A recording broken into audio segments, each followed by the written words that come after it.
திருவண்ணாமலை மாவட்டம் செங்கம் அருகே அரசு உயர்நிலைப்பள்ளி தலைமை ஆசிரியரை வெளியே தள்ளி மாணவர்களின் பெற்றோர் அறைக்கு பூட்டு போட்ட சம்பவம் பரபரப்பை ஏற்படுத்தியுள்ளது. செங்கத்தை அடுத்த கொட்டக்குளம் கிராமத்தில் உள்ள அரசு உயர்நிலைப் பள்ளியை அதன் தலைமை ஆசிரியர் சரியாக நடத்தவில்லை என்று கூறப்படுகிறது. இது தொடர்பாக மாவட்ட நிர்வாகத்திடம் மாணவர்களின் பெற்றோர் பலமுறை புகார் அளித்தும் எவ்வித நடவடிக்கையும் எடுக்கப்படவில்லை என்று தெரிகிறது. இந்நிலையில் பள்ளிக்கு சென்ற மாணவர்களின் பெற்றோர் ஆசிரியர்கள் சரிவர இல்லாத நிலையில் 10ஆம் வகுப்பு மாணவர்கள் எப்படி பொதுத் தேர்வில் தேர்ச்சி பெறுவார்கள் என்று கூறி தலைமை ஆசிரியரிடம் கேள்வி எழுப்பினர். அவர்களை பள்ளி வளாகத்தை விட்டு வெளியேறுமாறு கூறிய தலைமை ஆசிரியர் பெற்றோரின் கேள்விக்கு பதில் அளிக்காமல் சென்றார். இதனால் ஆத்திரமடைந்த பெற்றோர் தலைமை ஆசிரியரின் அறையை வெளியே தள்ளி அவருடைய அறைக்கு பூட்டு போட்டு அவரை பள்ளியிலிருந்து நீக்க கோரி தர்ணா போராட்டத்தில் ஈடுபட்டனர்.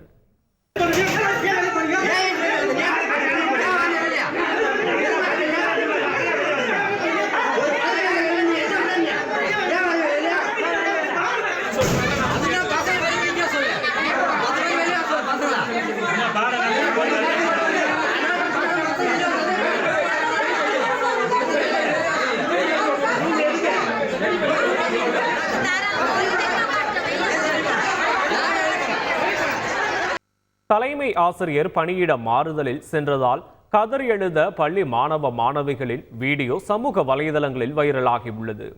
திண்டுக்கல் மாவட்டம் கொண்டமநாயக்கன்பட்டி அரசு நடுநிலைப் பள்ளியின் தலைமை ஆசிரியராக பணியாற்றிய மோகன்தாஸ் மாணவர்கள் எண்ணிக்கையை 2 மடங்காக அதிகரிக்க செய்தார். முக்கிய பிரமுகர்கள் சட்டமன்ற உறுப்பினர்களின் உதவியுடன் பள்ளியில் சுற்றுச்சுவர், வகுப்பறை கட்டிடம், கழிப்பறை கட்டிடம், மைக் செட், ப்ரொஜெக்டர் உதவியுடன் ஸ்மார்ட் கிளாஸ் போன்றவற்றை உருவாக்கியுள்ளார். ஒவ்வொரு ஆண்டும் 8ஆம் வகுப்பில் முதல் 3 இடங்களை பிடிக்கும் மாணவ மாணவிகளுக்கு பரிசு தொகையும் வழங்கியுள்ளார். இந்நிலையில் அவருக்கு கடந்த 3ஆம் தேதி பணியிட மாற்றம் வந்துள்ளது. அதனைத் தொடர்ந்து தலைமை ஆசிரியர் மோகன்தாஸ் பள்ளியிலிருந்து கிளம்பியுள்ளார். இதனை அறிந்த பள்ளி மாணவ மாணவிகள் கண்ணீர் விட்டு கதறி எழுந்தனர். இதன் வீடியோ காட்சிகள் தற்போது சமூக வலைதளங்களில் வைரலாகியுள்ளன.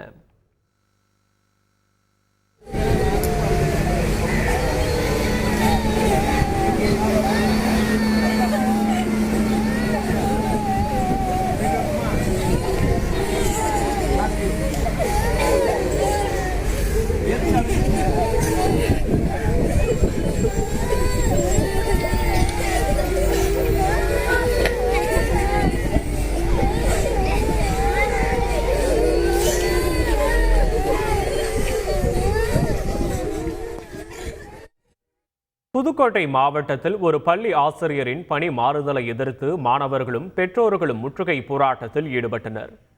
புதுக்கோட்டை மாவட்டம் காட்டுப்பட்டி ஊராட்சி ஒன்றிய தொடக்கப்பள்ளியில் 19 ஆண்டுகளாக ஆசிரியராக பணியாற்றி வந்த சின்னக்கண்ணுவிற்கு பணி மாறுதல் அளிக்கப்பட்டுள்ளது. அவர் பணி மாறுதல் பெற்று காட்டுப்பட்டி பள்ளியிலிருந்து செல்லப்போவதை அறிந்த அந்த பள்ளியில் பயிலும் மாணவ மாணவிகளும் அவர்களின் பெற்றோர்களும் இளைஞர்களும் ஒன்று கூடி இன்று அந்த பள்ளியை முற்றுகையிட்டு போராட்டத்தில் ஈடுபட்டனர். மாணவர்கள் மற்றும் கிராமத்து இளைஞர்களின் வளர்ச்சிக்கு 19 ஆண்டுகளாக உறுதுணையாக இருந்த ஆசிரியர் சின்னக்கண்ணுவை மாற்றக்கூடாது என்றும் அவரது பணி மாறுதல் உத்தரவை ரத்து செய்ய வேண்டும் எனவும் கண்ணீர் மல்க கோரிக்கைகளை முன்வைத்தனர்.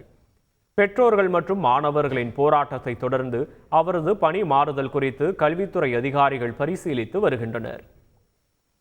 சார், கண்டிப்பாக எங்களுக்கு இந்த சார் வேணும். எங்கள் பிள்ளைங்களோட எதிர்காலம் கண்டிப்பாக இந்த சார் இருந்தால் தான் நல்லா இருக்கும்னு நினைக்கிறோம். சார், ட்ரான்ஸ்ஃபர் எங்களுக்கே தெரியாமல் வாங்கிட்டாங்க. ஆனால் ட்ரான்ஸ்ஃபரை கேன்சல் பண்ணுங்கள். கண்டிப்பாக எங்களுக்கு இந்த சார் வேணும். எங்கள் சார் தான் எங்களுக்கு வேணும். எங்களுக்கு இந்த சார் விட்டு எங்களுக்கு யாரும் வேணும். இந்த ஊருக்கு இந்த சார் தான் நல்லவங்க. புதுக்கோட்டை மாவட்டம் கீரமங்கலத்தில் அரசு ஆசிரியர்களே இல்லாமல் அரசு பள்ளி ஒன்று செயல்பட்டு வருவது பெரும் அதிர்ச்சியை ஏற்படுத்தியுள்ளது. காசிம் புதுப்பேட்டையில் அமைந்துள்ள ஊராட்சி ஒன்றிய நடுநிலைப் பள்ளியில் 111 மாணவர்கள் பயின்று வரும் நிலையில் பணியாற்றிய 7 ஆசிரியர்களில் 2 கடந்த ஆண்டு பணி மாறுதலில் சென்று விட்டனர். ஒரு ஆசிரியர் மாற்று பணியில் வேறு பள்ளிக்கு அனுப்பப்பட்டார். மீதமிருந்த ஆசிரியர்கள் மற்றும் தலைமை ஆசிரியர் உட்பட 4 கடந்த வாரத்தில் பணி மாறுதலில் சென்று விட்டதால் அரசு ஆசிரியர்களே இல்லாத பள்ளியாக இந்த பள்ளி மாறியுள்ளது. பள்ளி மேலாண்மை குழுவால் நியமனம் செய்யப்பட்ட 3 ஆசிரியைகள் மட்டும் தற்போது பள்ளிக்கு வந்து மாணவர்களை கவனித்து வருகின்றனர். உடனடியாக பள்ளிக்கு அரசு ஆசிரியர்களை நியமிக்காவிட்டால் போராட்டங்களை முன்னெடுக்க உள்ளதாக பெற்றோர்கள் எச்சரித்துள்ளனர். அரசு ஆசிரியர்களே இல்லாமல் அரசு பள்ளி இயங்குவது மாணவர்களின் எதிர்காலத்தை கேள்விக்குறியாக்கி உள்ளதாக பெற்றோர்களை கவலை கொள்ளச் செய்துள்ளது. செய்திகளை உடனுக்குடன் தெரிந்து கொள்ள உடனே சப்ஸ்கிரைப் பண்ணுங்க.